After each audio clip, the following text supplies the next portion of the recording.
Hi, welcome to the channel, beautiful beloved souls. My name is Gem Stone and I'm a psychic medium and I am an author. And on this channel you will find commentaries. I don't have a particular niche. I look at anything and everything through a lens. Now, from now on, when I start my commentary, I'm going to try to promote the fact that I have written a 17-page PDF titled The Signal Within, How to Channel. And I'm selling that for $2 Australian. If you're interested, I will put my PayPal account in the description and my email address and again what it's called. But I'll tell you my email address. It's gem with a J, gemamberstone@gmail.com, and my PayPal is jules@live.com. The same spelling as the channel, JOOWLZ@live.com. So for $2 Australian, I will send you a PDF titled The Signal Within, How to Channel. All right, let's get into the commentary. Now, before we get into the commentary, I need to show you one of my books because a lot of what I'm going to discuss is in this book. I have to apologize for the way this book is edited. What happened is before I took my author rights back from Exhibitus, when they sent me back my file, it scrambled. So just ignore. So you can see this is just scrambled. Just treat it as hieroglyphics if you like. But the rest of the book is easy to read. I just am so sorry. I haven't got time, or I haven't had time to get round and fix it. This second edition, copyright 2022, but I actually wrote this book in the 1990s. All right, let's get onto the commentary. Before we do, I just want to say, for every view and any view, thank you. I know your time is precious, so I appreciate the fact that you are here. Okay, so the title is Cults, Society, and the Fine Line Between Belief and Control. Let's start with a definition. A cult is generally described as a group or movement that is centered around a strong belief system, often led by a charismatic leader, where members show intense devotion and are expected to follow specific rules or ideologies. Now, here's where I step slightly outside the textbook and into my own perspective. For me, anything that forces belief and obedience begins to take on cult-like qualities. And I want to start wide, not with the extreme cases we all know, but with the bigger picture. Because when you really look at it, our entire social world runs on systems of belief and obedience. The bigger picture. Is society itself cult-like? From the moment we are born, we are placed into a structure. We are taught language, values, rules, roles. We are educated into what is considered normal, acceptable, and successful. If we follow that path, we are rewarded. If we step outside of it, we are corrected or sometimes punished. School teaches us not just knowledge, but how to function within society. History is taught from certain perspectives. We learn what jobs are valued, what behavior is appropriate, even how to measure success. And money, something we all live by, is at its core a shared agreement. Paper once backed by gold, now mostly numbers on a screen. Yet, we trust it completely. We organize our entire lives around it. So, when I say I believe everything has elements of a cult, I don't mean that everything is dangerous. I mean that many systems rely on belief, structure, and compliance. If you don't follow societal rules, there are consequences. And yes, those rules exist for practical and often necessary reasons. Society needs order, but it also means there are limits placed on behavior, identity, and choice. So the question becomes, where is the line between structure and control? My background and perspective. This isn't a topic I've just glanced at. In my 20s, I studied cults quite deeply. Later, in my second year of university, studying sociology, I wrote a paper specifically on cults. That was back in the 1980s. I've been observing this topic across decades. My second book, which I showed you, I originally wrote in the 1990s, was called The Social World. That book explored how society itself shapes belief systems and behavior.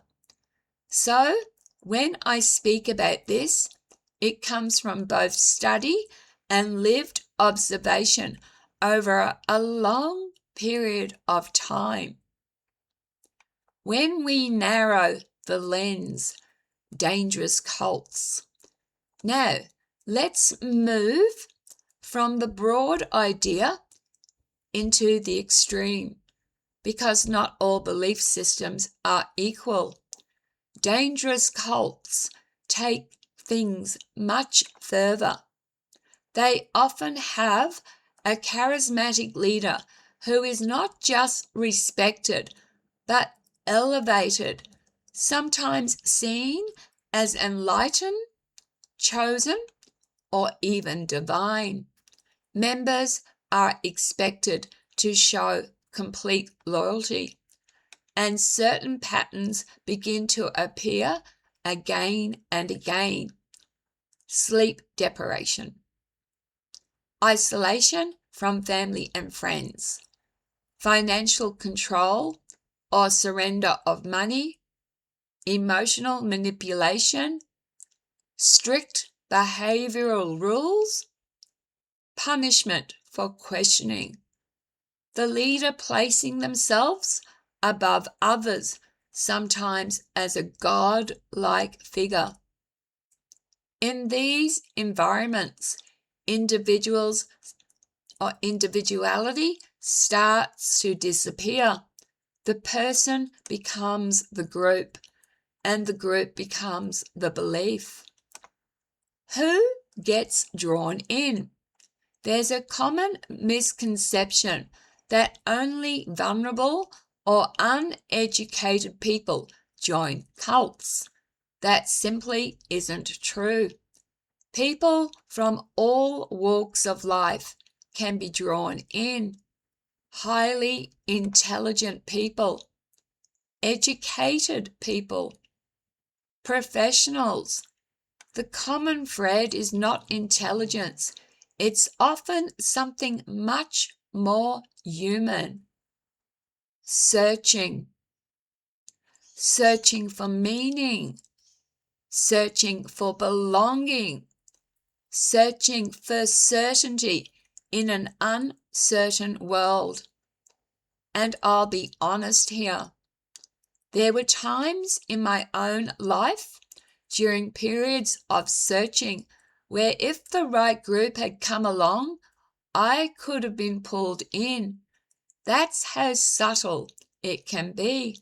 And before I continue, I'm going to share this as well. If I could be anything I wanted to be in the world, I'd be a leader of the cult. Could you imagine all those people thinking you were divine, giving you all their possessions, and you could do whatever you wanted to do to them? Okay, let's continue. The evolution of cults over time. Cults have changed over the decades. In the 1970s and 1980s, there was a strong wave of interest in spiritual movements, particularly influenced by the East.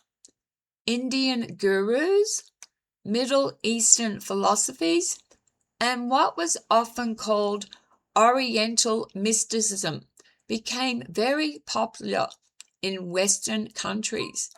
Groups like the Hare Krishnas were visible, especially in places like Australia.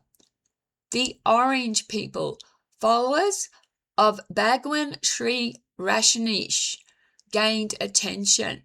I've probably mucked that name. I'll spell it for you. First name, Bhagwan. Second, Shree. Rajneesh, Rajneesh.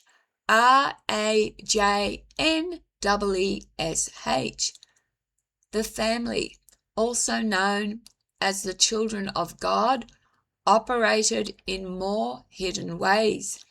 The Unification Church, often referred to as the Moonies, have been present throughout much of my life.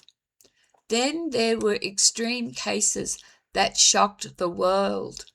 The Jonestown Massacre, led by Jim Jones, the Waco Siege, involving David Koresh, and groups like Ananda Marga, which had more extreme elements, including acts of self-sacrifice.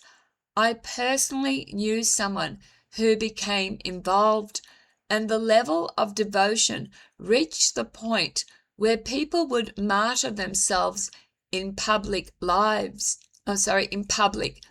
where public events occurred. They would pour petrol over themselves, and you guessed the rest. These were not abstract stories. They touched real lives. Why doomsday? Many dangerous cults have a doomsday element. Why? Because urgency strengthens control. If members believe the world is ending or that the only group will be saved, it creates a powerful psychological environment. Fear and hope become intertwined. The leader becomes the source of survival, and questioning becomes dangerous because it threatens not just belief, but perceived safety. Changes in the 2000s and beyond. By the early 2000s, cults became less visible in the traditional sense. Instead of large, obvious groups, smaller and more subtle communities began to appear. Some were even led by women. Others operated quietly, blending into everyday life. With the rise of the internet, influence no longer required physical proximity. Belief systems could spread digitally, reaching people privately rather than publicly. The structure changed, but the core dynamics often remained the same. Because I live in Australia, although I was born in England, let's look at Australia's landscape. Please, when I finish this, let me know what country you are in and what cults were mainly in your country. So in Australia, we saw a mix of these movements over time. Fringe groups like Ananda Marga, the Hare Krishnas, the Orange People, the Family, and various smaller groups that came and went, often under the radar. It wasn't as extreme as some international cases, but the patterns were still there. There was also a woman who I think she believed she was the reincarnation of Mary, and she led a small group near Ipswich. Ipswich is in Queensland. I live in Queensland. And I just recently learned of another group called The Pod, run by a man who believed he was King Tutankhamun, Jesus, and Buddha, and that he can talk to whales. So let me know, like I said, what country you're watching from and what different movements you have seen. Anyway, let's continue. Final reflection. Where is the line? So I come back to where I started. If a system demands belief and obedience, if questioning is discouraged, if deviation is punished, then at the very least, it shares characteristics with what we call a cult. Now, that doesn't mean all systems are harmful. Society needs structure. Rules often exist for a good reason, but it does mean we should stay aware, because the same human tendencies that allow societies to function can also be used to control.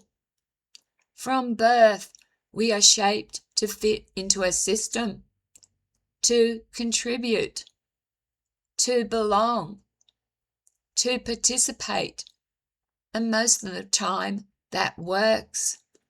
But awareness is the difference, not blind acceptance, not automatic rejection, just awareness.